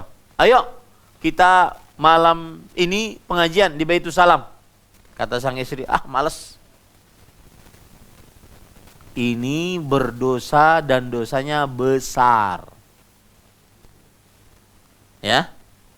Kecuali kalau suami mengajak melakukan maksiat. Baru boleh untuk tidak taat. Coba bayangkan hadis Rasul sallallahu alaihi wasallam riwayat Imam Ahmad, la yasluhu li basharin an yasjuda li basharin walau salaha li basharin an yasjuda li basharin la amartul mar'ata an tasjuda li zawjiha min 'idhami haqqihi 'alaiha. Tidak pantas seorang manusia sujud kepada manusia lain, tidak pantas. Kalau seandainya ada yang pantas manusia sujud kepada manusia lain, maka niscaya aku akan perintahkan istri sujud kepada suami. Gara-gara kenapa? Saking besarnya hak suami terhadap istri. Nah, ini. Maka jangan pernah remehkan, ibu-ibu, saudari-saudari muslimah, ketaatan kepada suami. Terutama ibu-ibu perhatikan yang kadang-kadang umur sudah 40 tahun. Ya, saya pernah ada orang, waktu itu kita lagi resepsi pernikahan. Saya makan, kemudian ada orang datang, Ustadz boleh makan di sini? Silahkan. Makan sesuap, dua suap, si fulan ini mengatakan, Ustadz boleh kita sambil tanya jawab masalah agama? Silahkan. Dalam hati saya, wah ini nggak jadi makan nih, pasti tanya jawab nih. Ya. Akhirnya dia berkata, Ustadz, saya umur 50 tahun, suami. Istri saya ya 45, kemudian mungkin 46, 47 sekitar itu. Sebentar lagi dia menopause. Setiap kali saya mengajak untuk berhubungan badan, Ustadz, istri saya mengatakan, enggak males. Kenapa? Karena nanti kalau hubungan badan junub, pagi-pagi harus mandi sebelum subuh. Saya sudah tua, masuk angin nanti. Satu. Yang kedua, males Kenapa? Karena kalau ember masuk dalam sumur, sakit. Maka ibu-ibu, saudari-saudari muslimah, jangan pernah menolak ajakan suami. Karena itu hak suami paling besar. Hak suami paling besar. Itu hadis pertama yang harus istri perhatikan, istri soleh perhatikan, yaitu ketaatan suami di atas segalanya setelah ketaatan kepada Allah dan Rasulnya. Bahkan ketaatan kepada orang tua kalah. Saya beri contoh nih. Sang suami mengatakan, ayo kita Baitul Salam yuk, kajian hari Jumat malam, Sabtu. Kata bapaknya, bapak dari istri ini, bapak dari anak perempuan ini, kamu jangan pergi ke Baitul Salam. Saya ingin berkunjung ke rumahmu. Tapi suaminya mengajak. Mana yang lebih didahulukan? Ajakan suami atau perintah bapak? Suami. Apa dalilnya? Kalau kita main perasaan, oh dia kan orang tua Ustadz. Karena dia kita ada Ustadz. Karena bapak ibu kita ada, maka kita pun ada. Itu kalau dalilnya perasaan. Dalam bahasa Indonesianya baper, bawa perasaan. Bukan badil, bawa dalil. Apa dalilnya? Surat An-Nisa ayat 34. Fas-salihat qanitat hafizatun lil ghaibi bima hafizallah.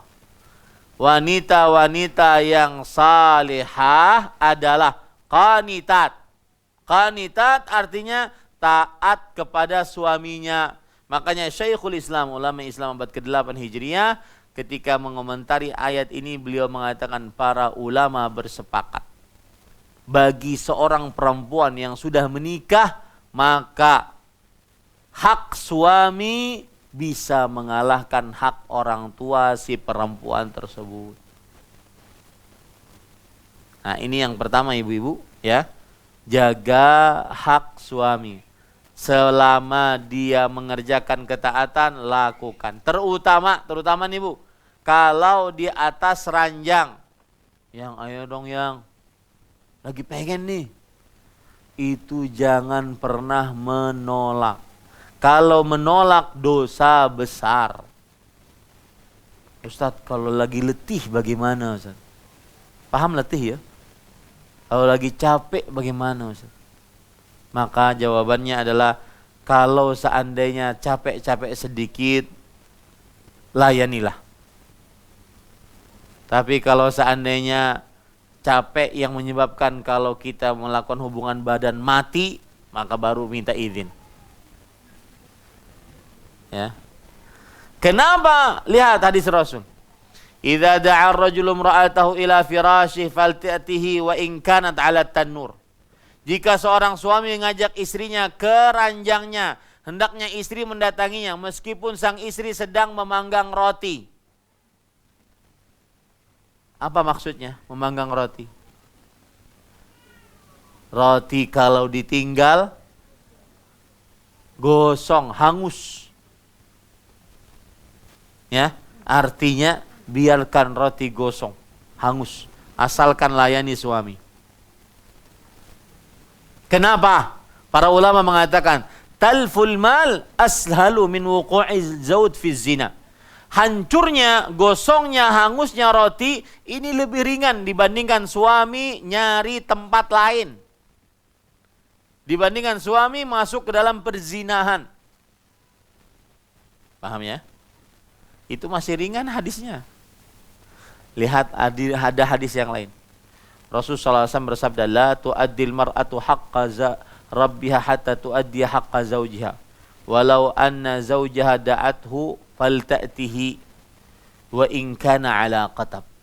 Seorang istri tidak akan sempurna menunaikan hak Allah sampai dia sempurna menunaikan hak suaminya. Dan jika seorang suami mengajak istrinya untuk berhubungan badan, maka hubungilah. Meskipun sang istri sedang duduk di atas qatab. Qatab itu istilah untuk orang Arab. Ada dua makna di situ. Makna yang pertama, qatab adalah tempat duduk bagi perempuan di atas onta. Jadi mungkin sang suami kan di bawah, ini onta kan tinggi, istrinya di atas, dia ngeliat. Ini kalau hubungan badan di atas itu asik juga kayaknya. Maka wajib dilayani. Saya sampai sekarang saya nggak tahu bagaimana caranya itu terjadi di atas onta. Tapi kalau suaminya pengen, wajib dilayani. Nah, itu tafsiran pertama, qatab. Tafsiran yang kedua, qatab adalah tempat duduk bagi perempuan yang hamil agar mudah melahirkan. Saat sang istri hamil, mau melahirkan, otomatis mohon maaf, ini agak vulgar sedikit ya. Otomatis sang istri akan membuka pahanya. Mungkin suami melihat.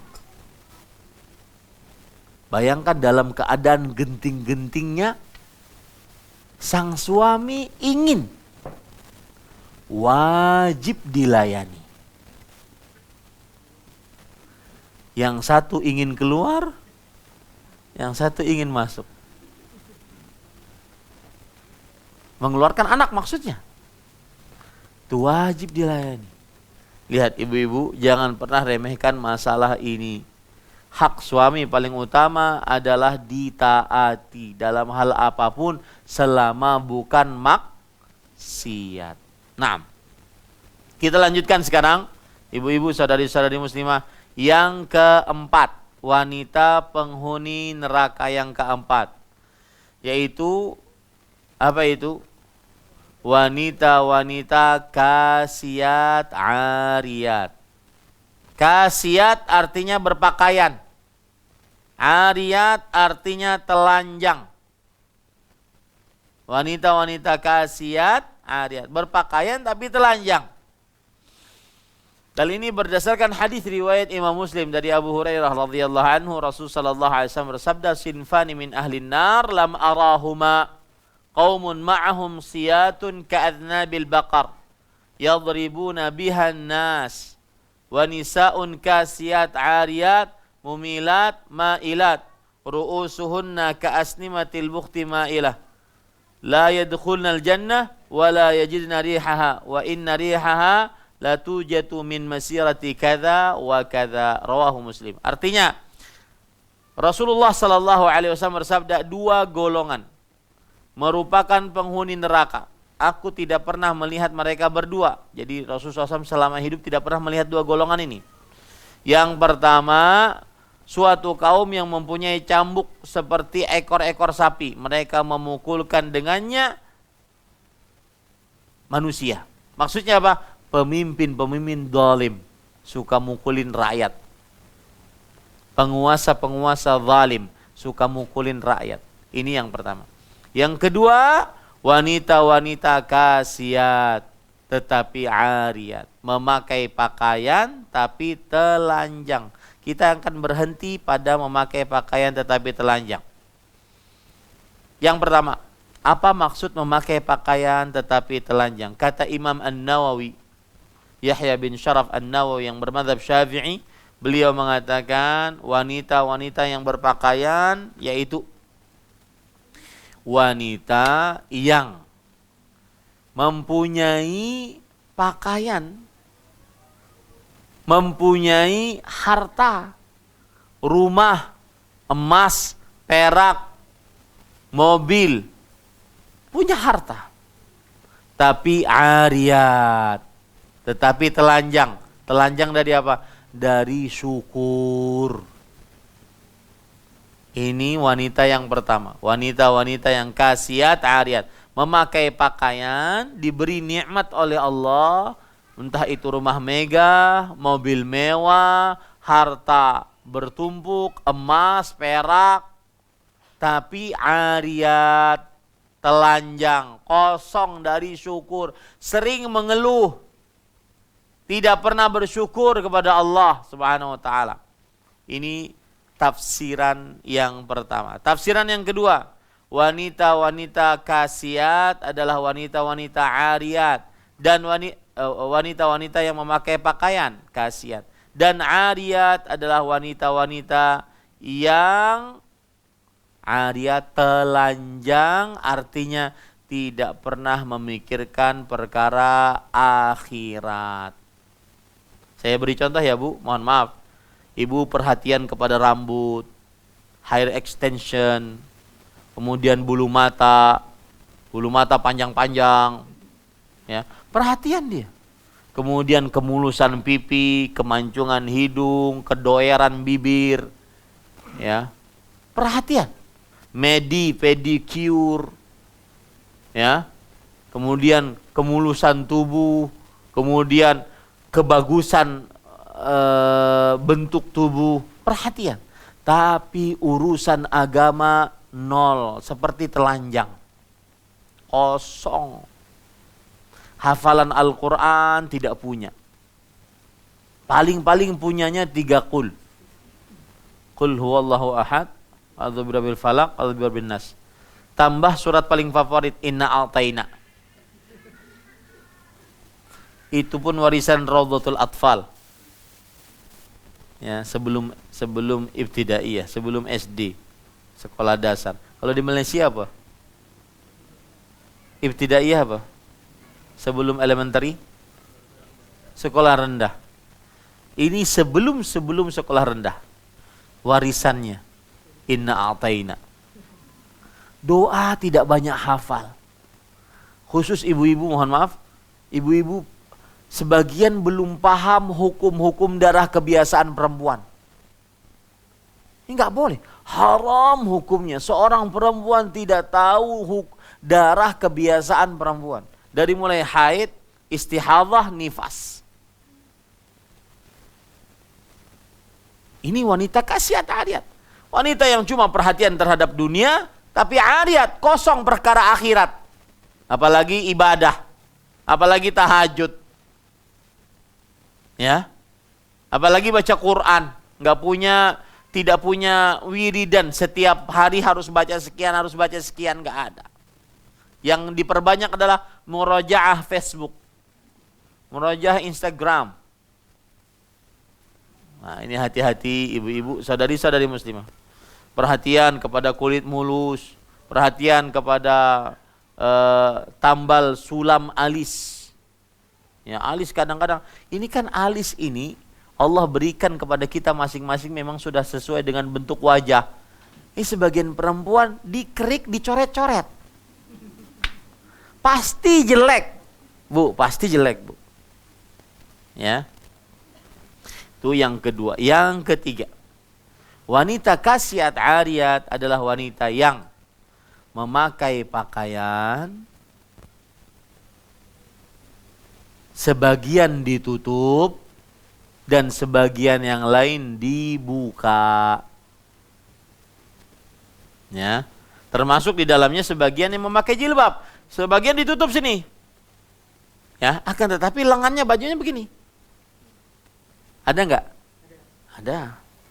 Kemudian sebagian tertutup, lengannya panjang, tetapi masih pakai celana. Perempuan. Haram hukumnya. Kenapa? Karena membentuk tubuhnya. Dan kadang-kadang pakai celananya, ya, saya pernah lihat tuh, pakai jilbab, ya, kemudian pakai celana segini, ya, sebelum lutut. Ini nggak manfaat. Kenapa? Kasiat memakai pakaian, tetapi ariyat, tetapi apa? Telanjang. Telanjang artinya apa? Sebagian dibiarkan terbuka. Itu makna yang keberapa? 3. Yang keempat, wanita-wanita kasiat ariyat adalah wanita yang memakai pakaian tetapi kainnya tipis menerawang. Bisa dilihat. Ya, tipis. Transparan. Nah, ini juga saya berpesan kepada ibu-ibu, kalau seandainya kita mati, lebih baik kita berwasiat, mohon kalau kain kafan saya, cari kain kafan yang tebal. Jangan tipis, khusus untuk perempuan ya. Karena dikhawatirkan nanti tipis akan membentuk tubuh saya, akan memperlihatkan kulit saya. Dan ini perhatian dari seorang perempuan berarti. Selama hidupnya dia perhatian kepada auratnya, begitu juga ketika dia mati dia perhatian kepada auratnya. Saya tambahkan yang kelima, Ibu, makna dari wanita kasiat ariyat adalah wanita-wanita yang memakai pakaian tetapi pakaiannya sangat ketat. Paham ketat, Bu? Sangat apa? Ya, sangat sempit. Membentuk tubuh, ya, sangat sempit membentuk tubuh. Apalagi di zaman-zaman sekarang ini, orang kadang-kadang memakai celana, entah apa itu istilah celana perempuan, celana benar-benar membentuk seluruh tubuhnya. Dan apalagi kadang-kadang warna celananya persis dengan warna kulitnya, jadi seperti telanjang. Ini tidak diperbolehkan. Ibu-ibu, saudari muslimah yang dimuliakan oleh Allah. Yang kelima sekarang, wanita penghuni neraka yang kelima adalah wanita yang terlalu meratapi kematian seseorang. Rasul sallallahu alaihi wasallam bersabda dalam hadis riwayat Imam Muslim dari Abu Malik Al-Asy'ari radhiyallahu anhu, arba'un fi ummati min amril jahiliyah la yatrukuhunna. 4 perkara dari umatku, dari perkara jahiliyah di tengah umatku, mereka tidak akan pernah meninggalkannya. Yang pertama, al-fakhru bil ahsab fil ahsab. Yang pertama yaitu bersombong dengan pangkat. Wa ta'nu fil ansab, dan mencela akan keturunan. Wal istisqa'u bin nujum, dan meminta hujan dengan bintang-bintang. Wan niyahah, dan niyahah meratapi musibah dengan cara menangis sejadi-jadinya. Rasulullah SAW bersabda, an-naiyah idza lam tatub qabla mautiha tuqamu yaumal qiyamah wa 'alaiha sirbalun min qatiran wa dir'un min jarab. Wanita yang keterlaluan menangisi kematian, Disebutkan di sini apa? Para wanita an-naihah, wanita yang terlalu berlebihan di dalam menangisi kematian seseorang.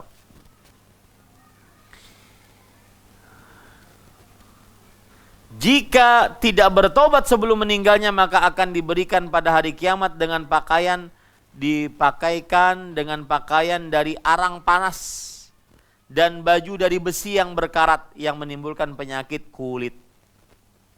Nah, hati-hati ibu-ibu, saudari-saudari muslimah, yang kalau dapat musibah seseorang akhirnya apa?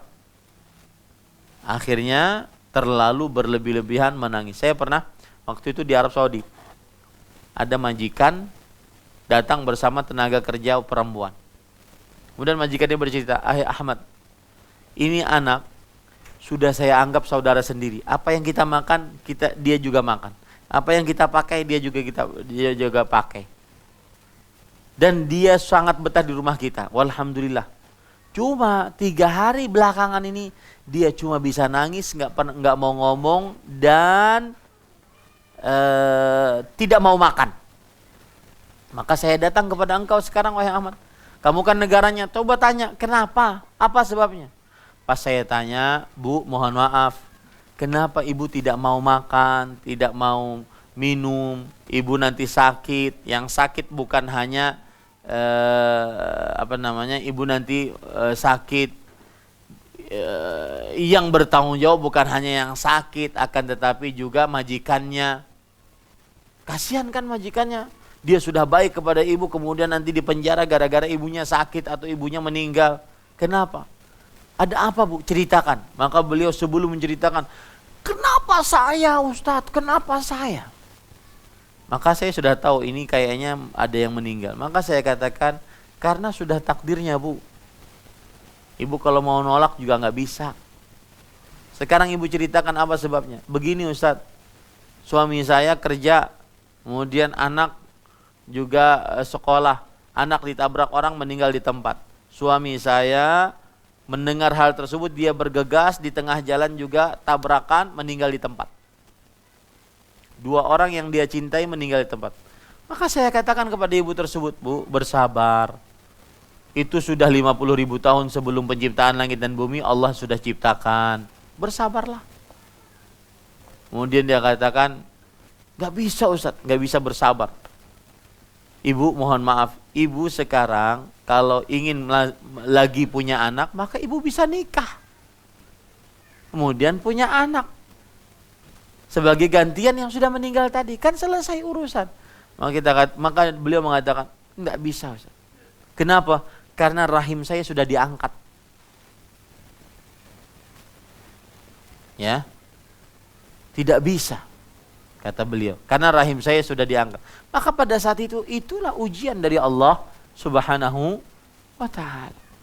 Nah, intinya ibu-ibu, saudari-saudari muslimah, bahwasanya seseorang yang meninggal, terutama perempuan, dan meratapi sejadi-jadinya, melebihi yang sewajarnya, maka dia diancam dengan nerakanya Allah Subhanahu wa ta'ala. Yang keenam, wanita yang menyakiti tetangganya adalah wanita yang diancam dengan nerakanya Allah Subhanahu wa ta'ala. Dalam hadis riwayat Imam Ahmad, Rasulullah SAW ditanya, fulanatun yudhkaru min kathrati salatiha wa siyamiha wa sadaqatiha ghaira annaha tu'zi jiranaha bilisaniha qala hiya finnar. Rasulullah SAW ditanya, wahai Rasulullah, bagaimana kalau ada seorang perempuan, sholatnya banyak, puasa sunnahnya banyak, sedekahnya banyak, tapi suka nyakiti tetangga? Maka kata Rasulullah SAW, dia di dalam neraka. Nah ini ibu-ibu, hati-hati dengan tetangga-tetangga kita. Jangan sampai menyakiti tetangga. Timbul pertanyaan, tetangga itu siapa? Ya, tetangga itu siapa? Maka jawabannya adalah tetangga yaitu orang yang di depan, belakang, kanan, kiri kita. Jaraknya seberapa rumah? Jaraknya 40 rumah. Itu tetangga. depan, belakang, kanan, kiri. Jaraknya berapa rumah? 40 rumah. Ini ibu-ibu, saudari-saudari muslimah, kira-kira itu yang bisa saya sampaikan tentang kajian kesempatan kali ini. Dan apa yang baiknya dari Allah Subhanahu wa taala, apa yang buruk itu dari saya pribadi. Wa sallallahu nabiyana Muhammad walhamdulillahi rabbil alamin. Nah, ada yang ingin bertanya? Cukup? Tak apalah. Tak apa, masih ada. Enggak. Siapa yang bertanya? Nanti kalau kata Abu Talha, pertanyaan besok aja, belum istirahat. Nanti basi besok. Besok basi. Siapa yang bertanya? Silakan, Bu.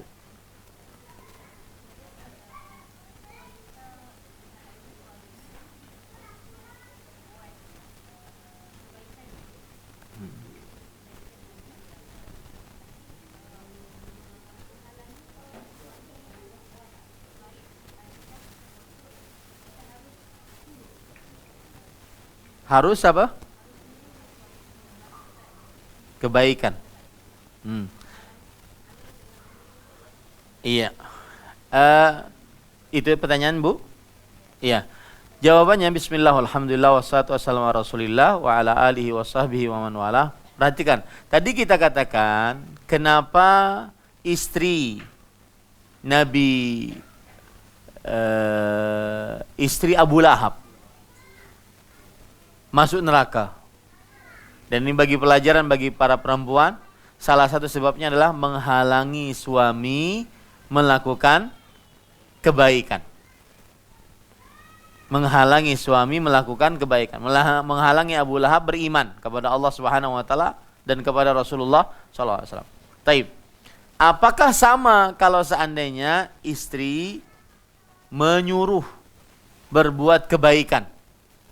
Begitu ya, Bu? Tanyanya? Iya.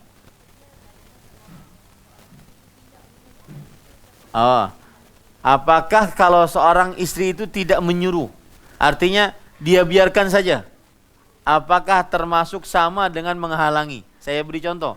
Suami tidak sholat, istri, ya sudahlah, tidak sholat itu urusanmu. Saya tidak tahu, yang penting kalau kamu mau di atas ranjang, saya layani. Tidak sholat itu urusanmu. Bolehkah seperti itu? Maka jawabannya, dia berarti termasuk perempuan atau istri yang tidak memberikan nasihat kepada suaminya dan tidak melakukan amar ma'ruf nahi mungkar. Dan itu masuk ke dalam hadis Rasul sallallahu alaihi wasallam yang saya sebutkan tadi. Jika terjadi sebuah kemungkaran di atas muka bumi, lalu yang melihatnya tetapi mengingkarinya, dia seperti tidak melihatnya. Maka sang istri ketika ada suami melakukan kemungkaran, dosa, maksiat, maka dia wajib untuk apa? Untuk mencegahnya. Ya, dia wajib untuk mencegahnya. Ya, kalau seandainya suami tidak sholat, maka dia wajib untuk memerintahkannya. Tidak boleh dia biarkan suaminya. Ya. Sama seperti misalkan, kalau ada suami sukanya main game online, PUBG, ya, maka sang istri harus memperingatkannya jangan sampai melakukan hal tersebut. Kalau tidak, sang istri akan berdosa, sama, karena mendiamkan sebuah maksiat. Nah, adapun nanti suaminya mau terima atau tidak terima, itu urusan siapa? Allah. Yang penting istrinya menegakkan amar ma'ruf nahi mungkar. Saya beri contoh, suami di internet, di handphone suka melihat hal-hal yang haram. Ya. Istri di samping tidur, tetapi suaminya wajahnya bercahaya. Kenapa? Handphone. Ngapain dengan handphonenya? Melihat hal-hal yang diharamkan.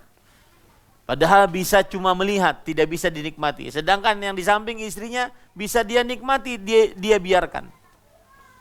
Maka sang istri wajib menasihati suaminya, jangan dibiarkan yang seperti itu.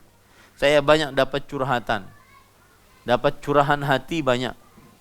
Ustaz, suami saya sudah mengaji. Ya. Sudah berjenggot. Sudah kenal dakwah. Bahkan mungkin panitia kajian. Tetapi masih suka menonton hal-hal yang diharamkan. Maka sang istri wajib menasihatinya. Tidak boleh dibiarkan. Ya, kenapa? Karena nanti akan tidak melakukan amar ma'ruf nahi mungkar. Allah berfirman, "Kuntum khaira ummatin ukhrijat linnas ta'muruna bil ma'ruf wa tanhauna 'anil munkar." Kalian menjadi manusia terbaik di tengah manusia selama melakukan amar ma'ruf nahi mungkar. Jadi jangan dibiarkan ibu kalau ada suami yang melalaikan kewajiban atau melanggar larangan. Allahu a'lam. Nah, ada yang ingin bertanya? Ada yang ingin bertanya?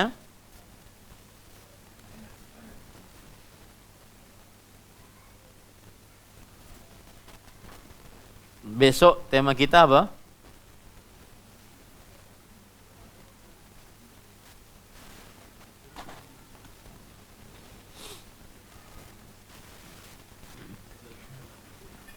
Untukmu yang masih meninggalkan sholat pagi-pagi ya. Nah, ini sangat-sangat penting karena banyak sekali yang mengaku dirinya muslim tetapi masih meremehkan masalah sholat. Salah satu penyebabnya adalah ketidaktahuan bagaimana besarnya perihal sholat dalam agama Islam. Maka mudah-mudahan tema tersebut bisa kita pelajari bersama. Kalau tidak ada yang bertanya, ada ibu-ibu tanya? Bapak-bapak? Taib. Jika tidak ada, kita cukupkan dengan kafaratul majlis. Subhanakallahumma bihamdik, asyhadu an la ilaha illa anta astaghfiruka wa atubu ilaik. Wa sallallahu nabiyana Muhammad walhamdulillahi rabbil alamin. Wassalamualaikum warahmatullahi wabarakatuh.